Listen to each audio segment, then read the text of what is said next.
Pornography today is mainstream. It's moved from the shadows to the light of day. The adult business today is a multi-billion-dollar industry. It's show business.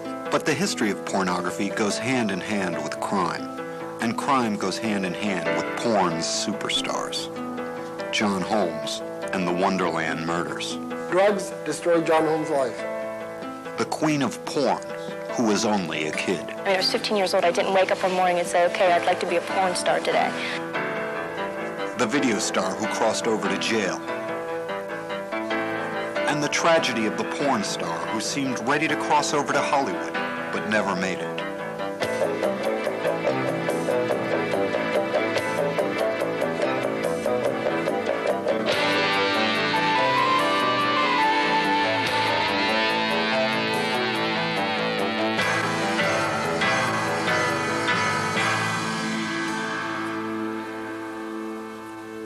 I'm Legs McNeil.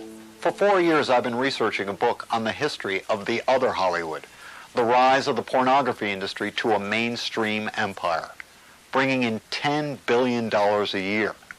Tonight, we'll trace that rise over 3 decades through the troubled careers of the pioneers who moved porn to the mainstream.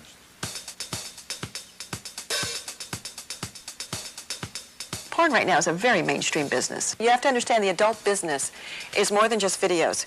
It's the internet, which is huge. It's the adult entertainment industry, such as the nightclubs that you might go see.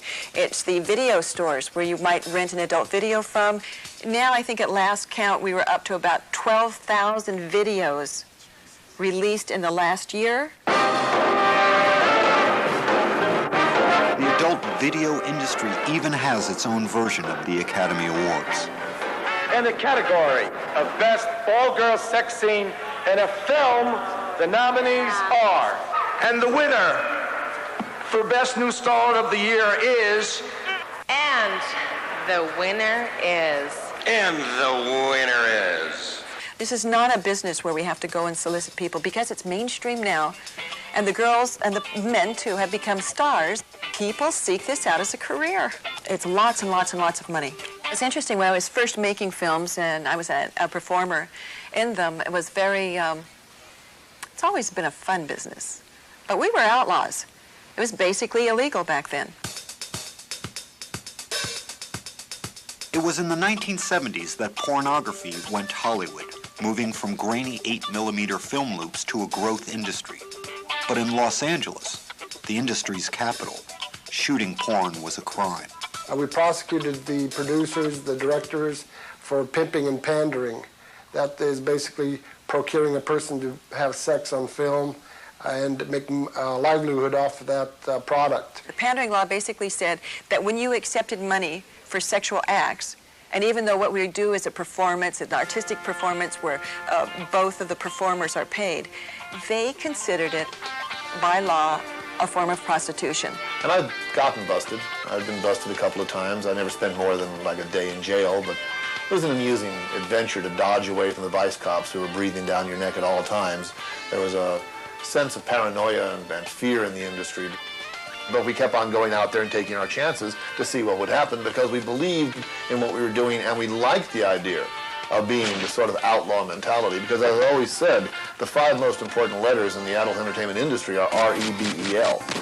Bill Margold, a journalist turned porn actor, and porn director Jane Hamilton, who acted under the name Veronica Hart, remember the rebellious 70s as a golden age of porn.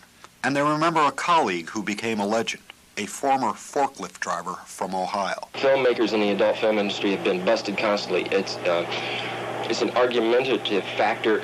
Everybody hates it, but it, through the years, has been a necessity. The king, John Holmes, was the most important person that this industry ever had because without him, I think we'd still be in the dark ages. He was the Babe Ruth of porn.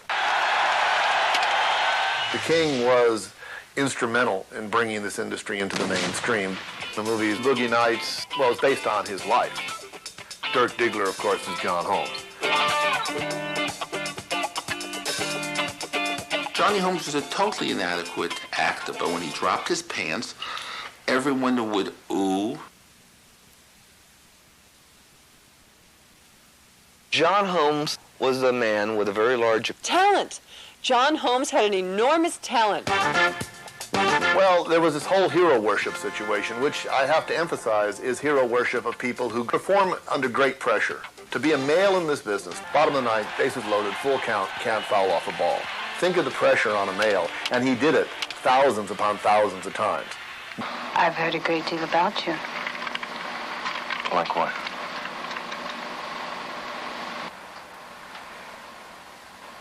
It's true.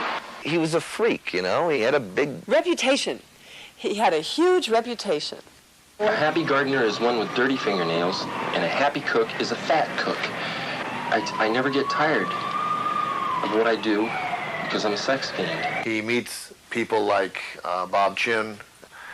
Chin, of course, gives him the character Johnny Wad.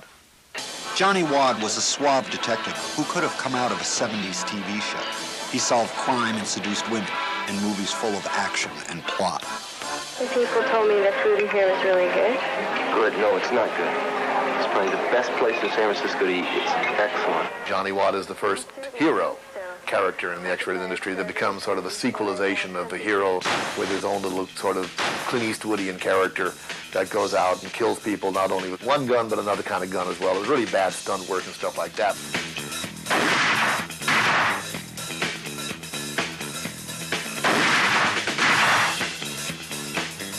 John Holmes was one of the busiest porn actors of the 70s, but at the same time, he was working against his industry and leading a double life. Remember, shooting porn was illegal in Los Angeles. Holmes was busted on a movie set with a pair of teenage girls. The DA gave him the choice of going to jail for 2 years or becoming a police informant. John Holmes would report to Vice Detective Tom Blake. He was one of the best informants that LAPD had, and especially I had, regarding the porno industry. On those Johnny Wad films, he portrayed a detective. And then when he became working with me as an informant, he played the role of a detective, in which he really enjoyed. He basically did his filming for the porno industry, as well at the same time calling me and telling me where the films are going to be shot, who's going to shoot it. He gave me all the evidence in order to prosecute the people that he was working for. Here's one that doesn't even make sense. He wrote down the Jade Pussycat. So we've only got one clue that's really solid. But by the end of the 70s, another factor in John Holmes' life began to have a devastating effect on both his careers. He started getting involved with narcotics, cocaine, and becoming a user, and got involved with a person by the name of Eddie Nash, who was involved in lots of illegal activities in Hollywood and Los Angeles area. Eddie Nash, born Adele Nasrallah, was well known as a nightclub owner, reputed to be a drug dealer, and tough guy gangster. Well, the way I understood the relationship with Holmes and Nash was that Holmes entertained Nash and vice versa. I've also heard stories about John Holmes having sex with some of the young women up at Ed Nash's house to score drugs, that John would have sex with them on the pool table in Ed Nash's entertainment room while Ed Nash cheered him on. He was hooked. His porno days were about over, and he was involved with drugs to the tilt. Cocaine was John Holmes' downfall. He couldn't perform on the stuff. He was forced to support his habit by stealing luggage from the carousel at the LA airport. And when he wasn't partying with Eddie Nash, he was getting high with a group of druggies who lived in an area called Laurel Canyon on a street called Wonderland Avenue. He got deeper and deeper into the cocaine situation, and I think it was sort of a mutual hero worship. Nash had all this Hollywood lifestyle clubs and that kind of stuff, and the King had the X-rated industry, so they were two sort of fallen angels in hell, basically. And they begat misery. And then, of course, there became all this problem with the drug situation and people ripping each other off, and lo and behold, murders take place in Laurel Canyon. Yeah, I think it is ironic that John Curtis Holmes, who was essentially the Elvis Presley of dirty movies, and the most memorable film of his making is this crime scene video showing the bodies of 4 people brutally murdered over dope.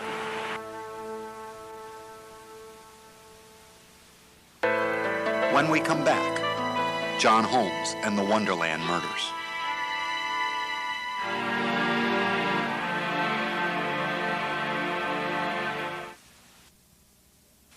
So you're the great Johnny Wad. I've heard a lot about you, you know. Yeah, what have you heard? At the dawn of the 80s, John Holmes' career as a porn star was in ruins. His addiction to cocaine had overtaken his life, and he'd gone from working as a police informant against the porn industry to running errands for a drug dealer named Eddie Nash. Eddie Nash was one of the biggest organized crime figures in California. And in order to keep up his habit, John got to become a mule for Eddie. Take these drugs and sell them to somebody else, pick up the money, bring the money back to Eddie Nash. On July 1st, 1981, John Holmes' addiction would lead to a brutal rampage on a street called Wonderland Avenue. The crime scene video of the Wonderland Avenue murders is absolutely stark. Now moving up the stairs in a northwesterly direction to the front entrance on the residence.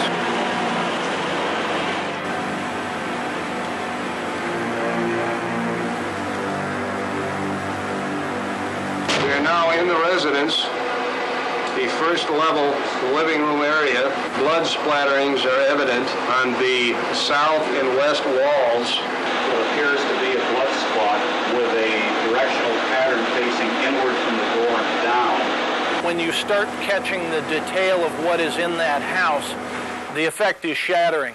Private Eye Nils Gravilius has co-written a book on the Wonderland murders, a savage result of John Holmes spending time with the people who lived in that very house. They were drug addicts, they were drug dealers. They rob and burglarize businesses and residents up and down the coast to get their money. It was John Holmes who suggested they could rob his friend Eddie Nash at his home just over the hill in Laurel Canyon. They needed the drugs. They induced John Holmes to go up to Ed Nash's house on the evening of June 28, 1981, and to leave the sliding door unlocked on his way out, which John Holmes did. Early the next morning, they charged into the house through the unlocked sliding door. They terrorized Ed Nash. They terrorized Greg Dials, his bodyguard. Dials begged for his life. Nash begged for his life. I think Nash knew that he had been set up when he was dragged into his bedroom to open the floor safe in the closet. John Holmes got his share of the cocaine.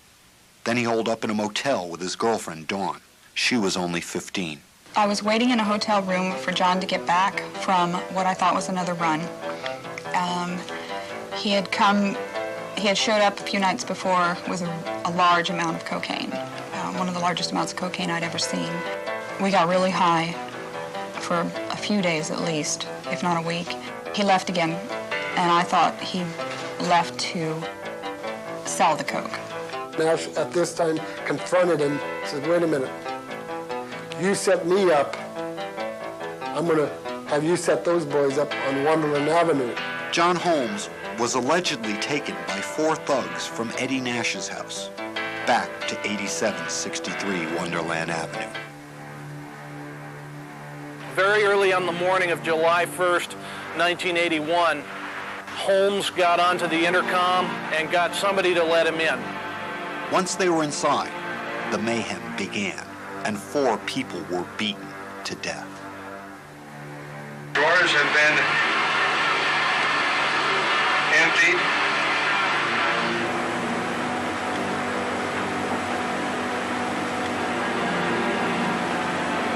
Blood spatterings are further noted on all 4 walls, and indeed some splattering is noted on the ceiling.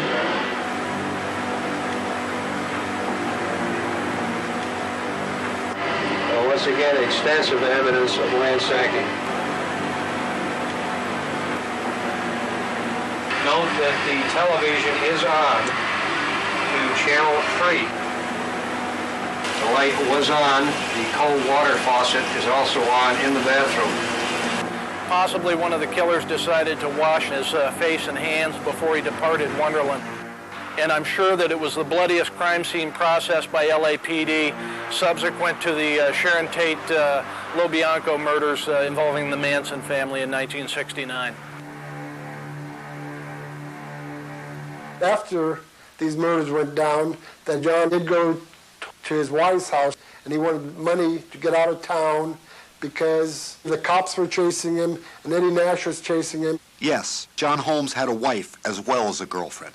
She hadn't seen him in 5 months. When he got into the entryway, I could see that he had blood on him.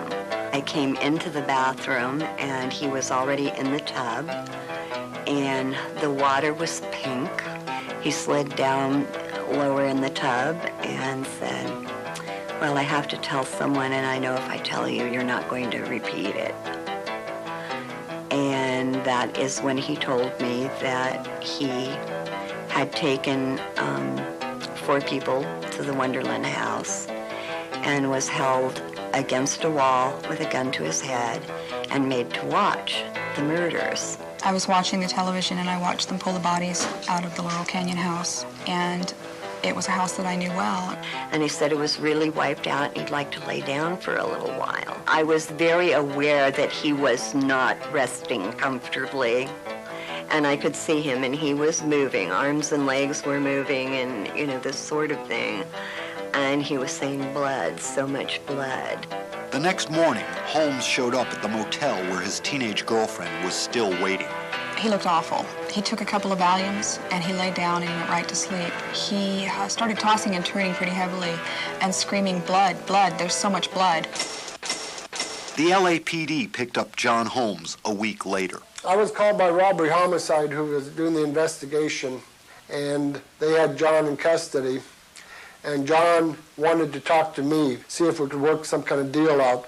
And we had people who worked security for the Bonaventure Hotel, so we thought that'd be the safest place for him. He and his wife Sharon and his girlfriend Dawn, we gave him a suite of rooms, and John was going to sit down and cooperate with us. We were in the Bonaventure for 2 of those days, and then they moved us to the Ambassador on the 3rd day, and that's when things really broke down. Oh, I believe John was looking for his safety and the safety of his wife. He said, "I'm not getting what I want to."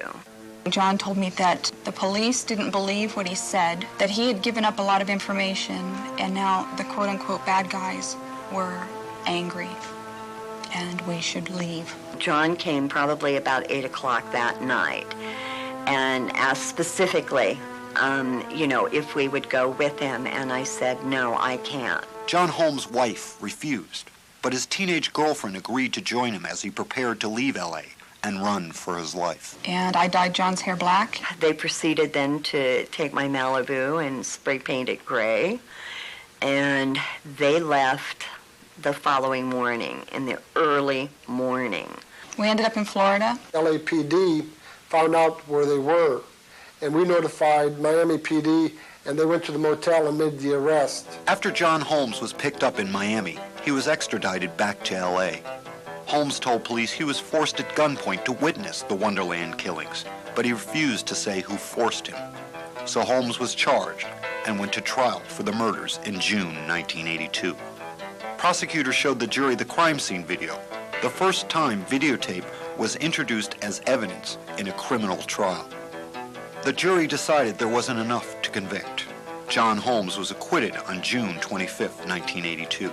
I covered that trial for Playboy. Only in California can you murder somebody and get away with it. After his acquittal, John Holmes resumed his career making porn movies, and he continued to play Detective Johnny Wad, even after he got very, very sick. John Holmes succumbed to the ravages of AIDS on March the 13th, 1988 in the Veterans Hospital in Sepulveda, California. A day or two prior to his death, Detectives Tom Lang and Mac McLean of the Los Angeles Police Department went over to interview him to see if he would give them any information prior to going to meet his maker. They wanted a dying declaration from John regarding those murders, but John took it to the grave. He says he did not tell them anything. Eddie Nash and Gregory Dials would finally be charged with the murders in 1989. Bludgeoned with a metal pipe, beaten, having their heads beaten in, having their faces beaten in. The jury deadlocked in the first trial. A second jury acquitted both men in 1991. And that might be the end of the story, but it isn't. Gregory Dials died in 1995. And in May 2000, almost 10 years after he was acquitted, Eddie Nash was rearrested on charges he ordered the Wonderland murders. And it wasn't double jeopardy. A federal racketeering case included evidence he'd beaten the rap by bribing a juror. They tried you twice. Yes, sir. Why were they so convinced you were the guy? I think Mr. Lang have tunnel vision. If you think he botched or bungled the OJ case, you should see what he did with mine. That Mr. Lang he mentioned? If you think he botched or bungled the OJ case... That's Detective Tom Lang, the cop in the crime scene video. Years after Wonderland, he was one of the lead detectives in the O.J. Simpson case. He's co-written that book about the Wonderland murders with Nils Gravilius. I believe that the party who's in the Metropolitan Detention Center right now, Adel Nasrallah, a.k.a. Eddie Nash, is probably the single most responsible party for these murders, whether he was there at the time the murders occurred or not. And the King, I believe to this day, the King had nothing to do with those murders. He may have been there, but he didn't physically do anything to anybody, because the King was very gentle. He was a very gentle man, from what I could, from when I knew him. He was this little boy. We all die, and John lived his life, and he lived a very full life. I enjoyed working with the man. Like I say, he acted and pretended to be a police officer when I worked with him. I think John Holmes would have been a very good police officer because he was very dedicated in what he did, and he was very ambitious.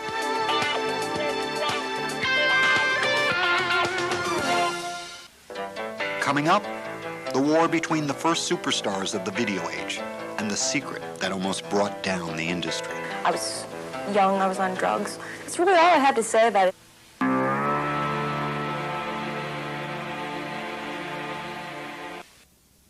I'd never made a movie before. I'd never directed, produced, written, or had sex on film. I'd never even picked up a camera.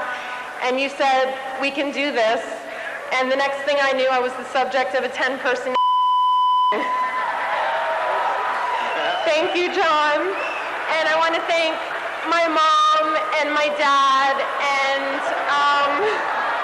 Nothing helped legitimize the porn industry more than the advent of the VCR, and few innovations were so lucrative. Video was wonderful. It brought us into the mainstream of culture. All of a sudden, you could go and you could enjoy these adult movies, which everybody always has, but you could take them into the privacy of your own home, and you could watch them with your girlfriend or your lover or your partner or just by yourself. And nobody now needed to know about it. Today, adult video companies are very big business. Most of them are about 20 miles from Hollywood. Walking in, you'd have no idea what they're making. They're corporate. They even get awards from the community. There's one here on behalf of the dyslexic children and adults. And the industry brings in more money and puts out more product than mainstream Hollywood. And we've got classics, we've got small boxes, we've got big boxes, new releases, gay releases, we've got DVDs. I think that we actually put out between about 5 million tapes come out of this operation a year. Videotape has made the industry more accessible and has driven the theaters into almost a state of extinction.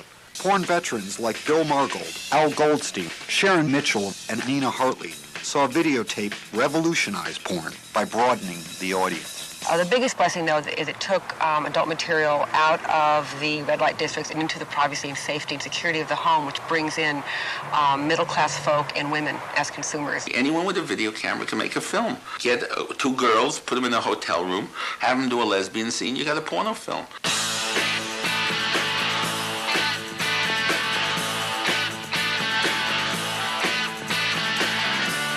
When I made adult movies, it was the same point in time when VCRs came out. So it was almost as though you got a VCR with a Ginger Lynn movie. In the early 1980s, the sale of porn videos helped drive the new VCR industry. And no one put a more wholesome face on porn than Ginger Lynn Allen of Rockford, Illinois. Ginger Lynn was the first adult video contract star. She was the first girl to be identified solely with one company. It's like the old Hollywood star system. She was the dawn of videotape and VCRs. Pretty much anybody that had a VCR had a Pinky movie, and I got to do a lot of them with her, and I had so much fun. Lynn was unique because she had that girl next door quality, but the girl next door was a slut. I made my first film in December of 1983, and when I walked into my agent's office, there were these girls on the wall. There were like a dozen pictures of girls. And I wanted to be a wall girl. That was like a really cool thing. And I made it to the wall right away. Any film that was being made that was shot on 35 millimeter, that was a big budget project, the offer came to me to do the film. You fooling around with my star halfback girl. No, sir. Sit down, girl. And all of a sudden, there was another girl who got to do the big budget films. That other girl was about to turn the porn industry upside down, and not because of her talent or technique. I'm not sure how long I'd been in the industry when Tracy came along. Miss Tracy Lords, how did a nice girl like you get into a business like this? Tell us. Well, I started in Penthouse and doing little shootings because I got bored with fashion modeling. It seemed like I was giving it out to everyone for nothing, just to get places. You've done modeling for a long time? Yeah, since I was 12 years old. Tracy Lords, also known as Christy Nussman, was born Nora Louise Kuzma in Steubenville, Ohio. She'd become the most glamorous and mysterious porn star of the 80s, and also the center of its most devastating scandal. I met Tracy on the set of What Gets Me Hot. She was radiant, she was gorgeous, and she came up to me, sat on my lap, and just, I mean, I couldn't believe that a girl this gorgeous was attracted to a dork like me. You know, I had this impression of myself as like, I'm incredibly lucky to be in this business. So, needless to say, I was completely and totally infatuated with her. I met Tracy in the parking lot across the street from my agent's office. For some reason, I had a really bad feeling about Tracy. I was just too shy to ask her home that night, and I was still befuddled why this gorgeous young woman was, you know, like paying attention to me. I was just, you know, but I definitely started, you know, I got her number and we talked. It was like when I looked at her, you could look right through her. There was nothing inside. I never trusted her. I never really cared for her. You know, honestly, I don't remember if I had sex with her off-screen or on-screen first. I think it was off-screen. Anytime you have an extreme emotion, be it anger, hate, love, joy, anything that's extreme, on film it can come across as passion, especially if you're having sex with that person. So Tracy and I actually had really, really good sex scenes together. I hope you had a good time. And a good mother. Your shower's getting cold. Tracy! Off-screen, most everyone in the porn industry knew there was no love lost between Ginger Lynn and Tracy Lords. Well, there was a rivalry between Tracy and Ginger because they were the two biggest stars in the industry at that time. You know, so there was that inherent jealousy. Now, this battle between the two porn stars has real historic significance, because just as Tracy Lords was becoming a superstar in the industry, President Reagan appointed the Mies Commission. The agenda was to prove a link between pornography and violence. They held hearings all over the country. But along the way, the commission got sidetracked from the issue of violence to kiddie porn.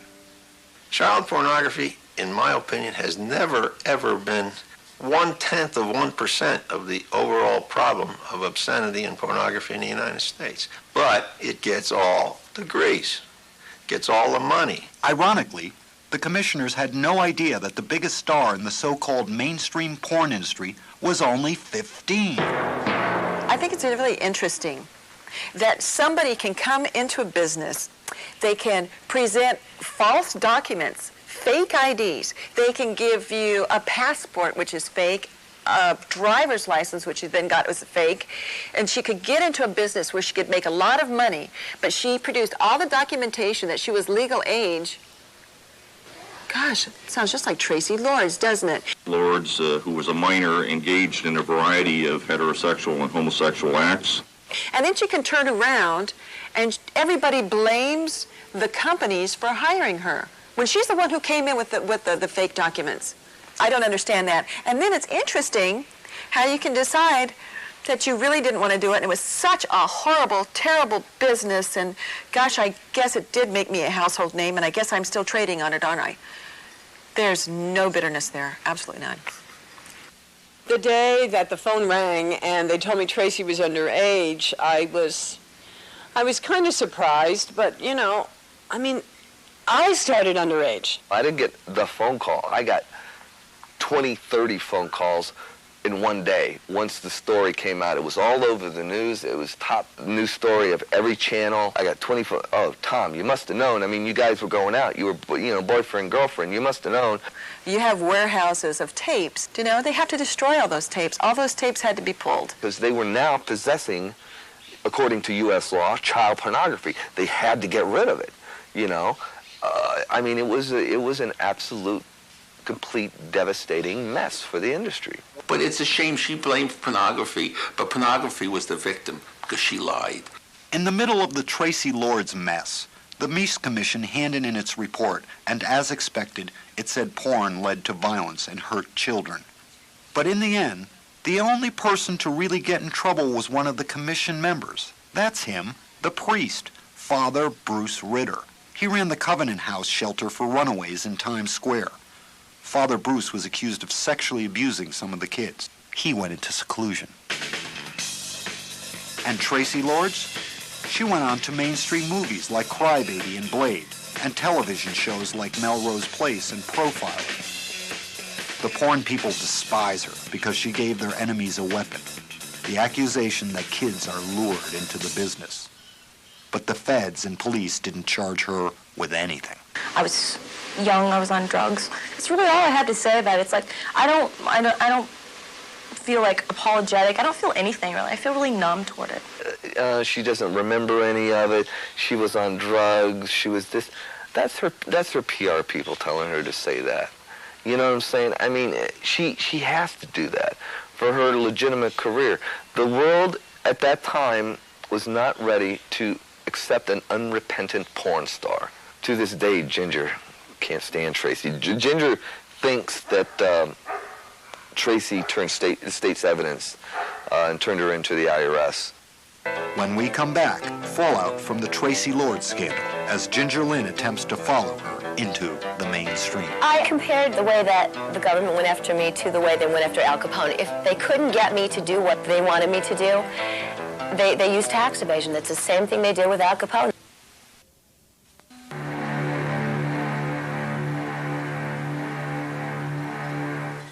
The revelation that Tracy Lords was underage when she made porn movies led the feds to crack down on the industry in the late 1980s. They started by putting heat on the performers, and Ginger Lynn, Tracy Lords' rival, was caught in the middle. Amina, you all right? Yeah. Came to help. Help what? Tamara said you had 2 government secret agents in your room. I got a knock on my door one day, and there were 2 FBI agents. They read me my rights, and they said that the DA wanted me to go before a grand jury and testify against 64 adult film producers on Tracy Lords' behalf. I refused. So the U.S. attorney came in and they said, if you don't testify, we're going to make your life very, very difficult. So what happened was I went before the grand jury and they showed me these photographs and I couldn't remember anything. And they were pissed. I was indicted. They were charging me with tax evasion. Ginger Lynn was accused of failing to report thousands of dollars in earnings from porn films. And from the beginning, she was convinced that Tracy Lords was the reason she was charged. That Tracy deliberately turned herself in when she turned 18, forcing the destruction of all her underage porn videos and blaming the industry for everything. It put a real crimp in Ginger's career plans. Ginger Lynn made an attempt at a crossover into mainstream, legitimate movies or whatever. She was an unrepentant porn star. And as a result of that, I think, was some of the reasons that, the government went after her. I love them all. They all travel.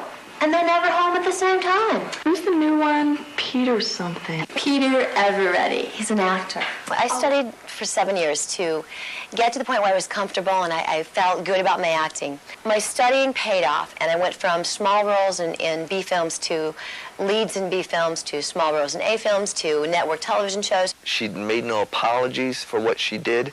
She didn't, gloss it over. She said, yeah, I did it, so what? I'm a good actress. I know my lines. I was hired to work on Young Guns, too. Charlie showed up. I'd been told by many people that Charlie wanted to meet me. And I kind of spelled meet, M-E-A-T, when I heard that an actor wanted to meet me.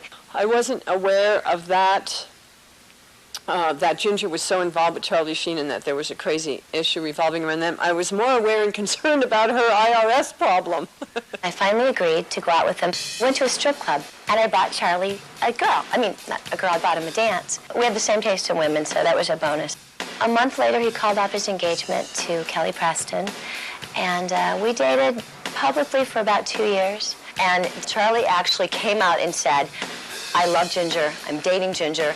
I loved him for doing that, but it made our relationship almost impossible. Everyone was telling Charlie I was going to ruin his career. He was there when I was indicted. Charlie and his father especially were wonderful. They both wrote letters to the judge. Martin was in court and spoke on my behalf. They finally charged me with willfully subscribing to a false tax return for $2,087.04. I was facing 6 years in federal prison. I ended up doing 4 months and 17 days, and that's my Tracy Lord story. Meanwhile, as Ginger Lynn was fighting the feds, the California Supreme Court delivered a landmark ruling. The Freeman decision made it legal to shoot porn in Los Angeles, the capital of the industry. We're allowed now to go out and make X-rated movies without being worried about being busted for the pandering or pimping or prostitution. Now we get busted for not having permits. Or we get busted if we don't have a fire marshal on the set. The ruling didn't help Ginger Lynn with her tax troubles, but it did lead to the arrival of a new kind of porn star, one who entered the business legally as a legitimate career move. When we come back, the rise and fall of one of them, the story of Savannah. Oh, are you happy for me? And the winner is Savannah!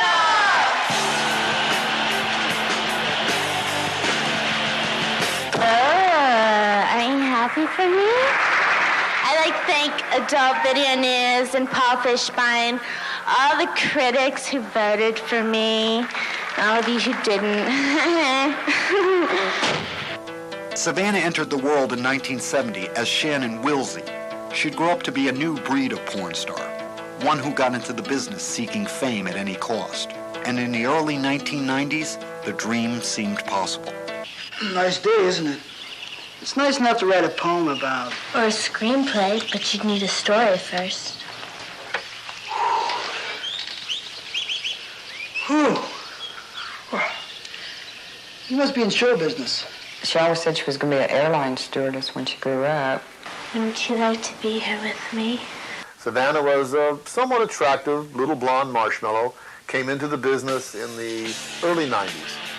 She was gorgeous, quite an ice queen. I don't think anybody would say that her sexual scenes were the hottest or, she was the most into it, but she was certainly gorgeous. Savannah was any number of things, including apparently a bitch.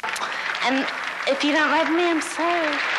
Savannah got her first taste of show business as a teenager.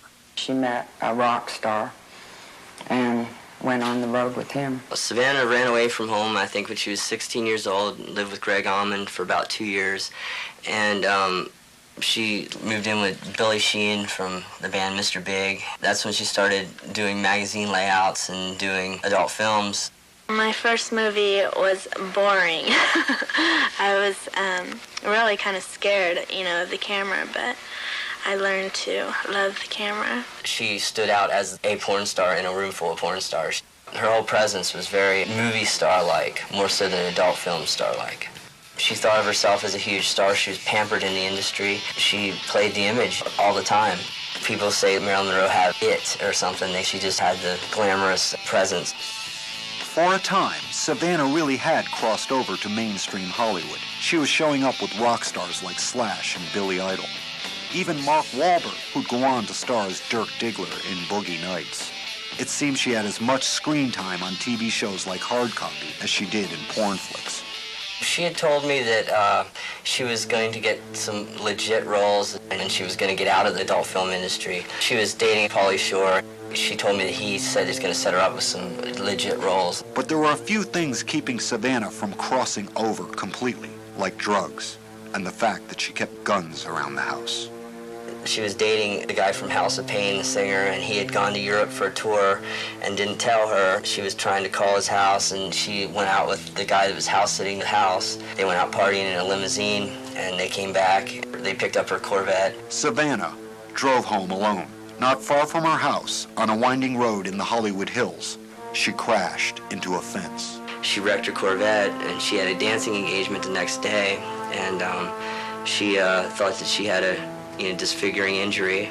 By all accounts, the accident was relatively minor. Savannah managed to get home and call her manager.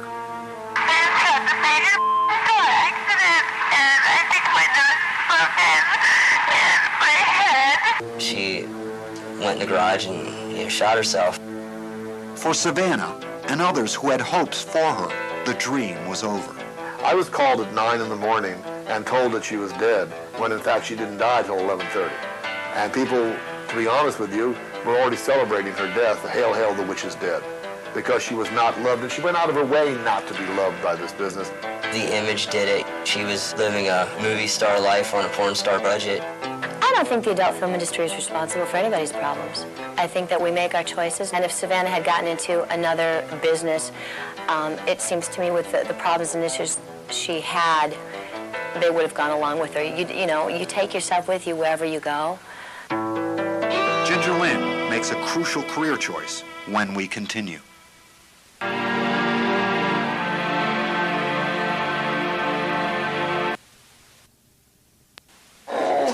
I'm going to be home tomorrow, honey. I promise I'll be home tomorrow. Mommy's working very hard right now. As we enter the 21st century, is it possible for a performer to cross over from the porn world to the mainstream? What triggers me to say that? I had an audition for a show called NYPD Blue. I went in to the studio, and I walked in, and I saw Tracy Lords sitting there, and my heart's beating so fast I can't stand up. I audition, I go before Stephen Bochco and the entire team, and they say the role is yours. So there's kind of a little a get even there for me with Tracy. She didn't get the role, I got the role. In the past decade, Tracy Lords has managed to eke out a career. Gay porn stars like Jeff Stryker do off-Broadway shows. A porn actress named Midori is sister of pop star Jody Watley and a pop singer herself. Even porn regular Ron Jeremy pops up acting on TV shows.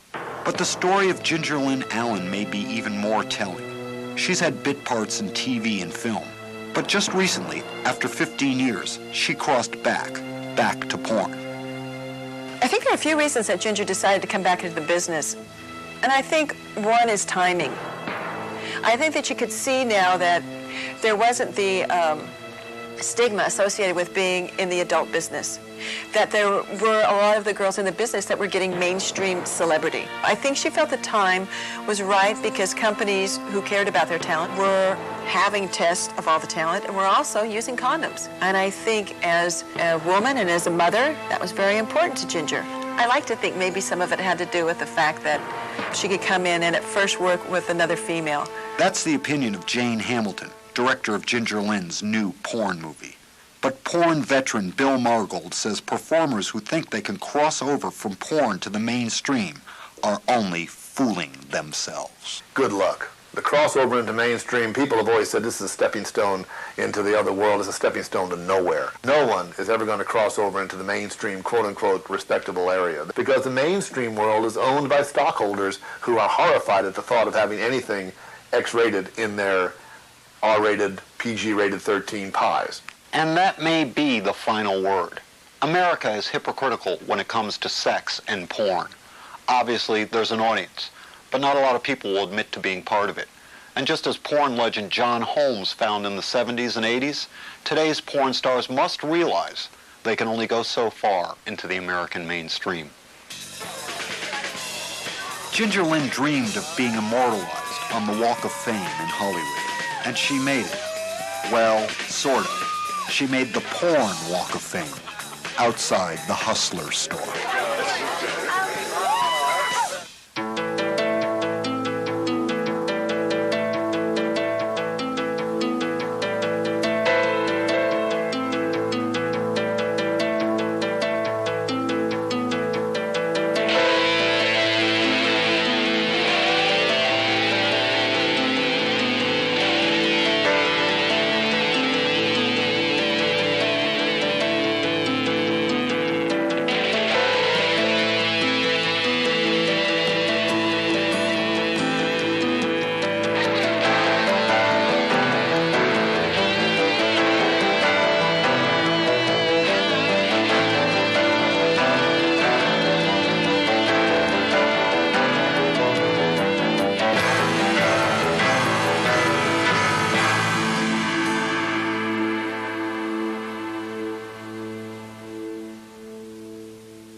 I'm Legs McNeil.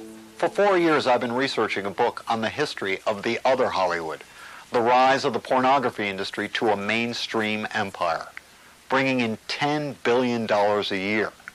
Tonight, we'll trace that rise over 3 decades through the troubled careers of the pioneers who moved porn to the mainstream.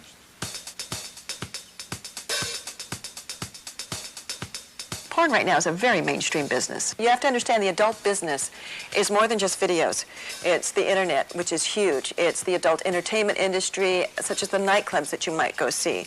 It's the video stores where you might rent an adult video from. Now I think at last count we were up to about 12,000 videos released in the last year. The adult video industry even has its own version of the Academy Awards. In the category of Best All-Girls Sex Scene. Law basically said that when you accepted money for sexual acts, and even though what we do is a performance, an artistic performance where both of the performers are paid, they considered it, by law, a form of prostitution. And I've gotten busted. I've been busted a couple of times. I never spent more than like a day in jail, but it was an amusing adventure to dodge away from the vice cops who were breathing down your neck at all times. There was a sense of paranoia and fear in the industry.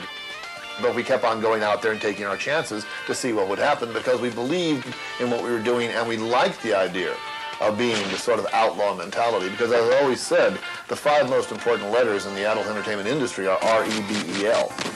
Bill Margold, a journalist turned porn actor, and porn director Jane Hamilton, who acted under the name Veronica Hart, remember the rebellious 70s as a golden age of porn.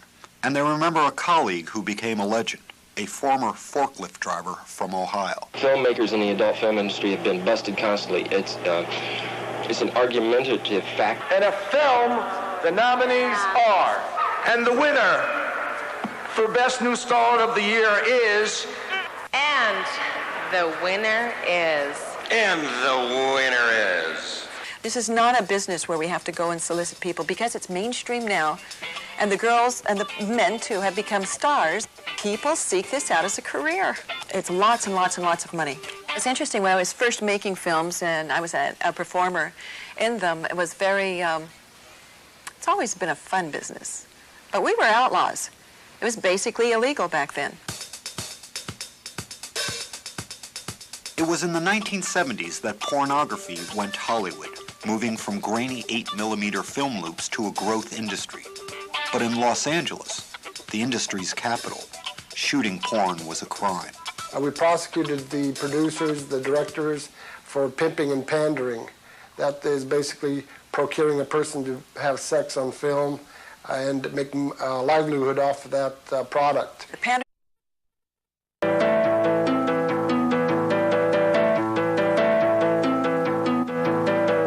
Pornography today is mainstream.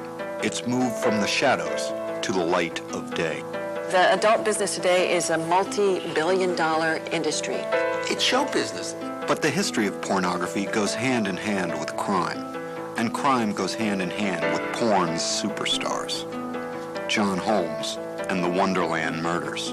Drugs destroyed John Holmes' life. The queen of porn, who was only a kid. When I was 15 years old, I didn't wake up one morning and say, okay, I'd like to be a porn star today. The video star who crossed over to jail. And the tragedy of the porn star who seemed ready to cross over to Hollywood, but never made it.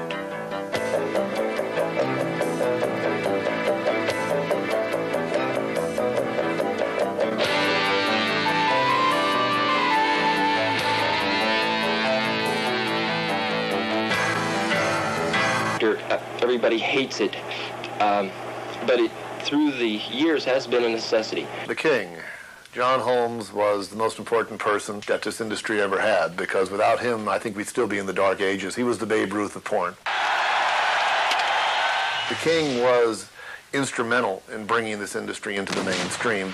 The movie Boogie Nights, well, it's based on his life. Dirk Diggler, of course, is John Holmes. Johnny Holmes was a totally inadequate actor, but when he dropped his pants, everyone would ooh. John Holmes was a man with a very large talent. John Holmes had an enormous talent. Well, there was this whole hero worship situation, which I have to emphasize is hero worship of people who perform under great pressure. To be a male in this business, bottom of the ninth, bases loaded, full count, can't foul off a ball. Think of the pressure on a male, and he did it thousands upon thousands of times. I've heard a great deal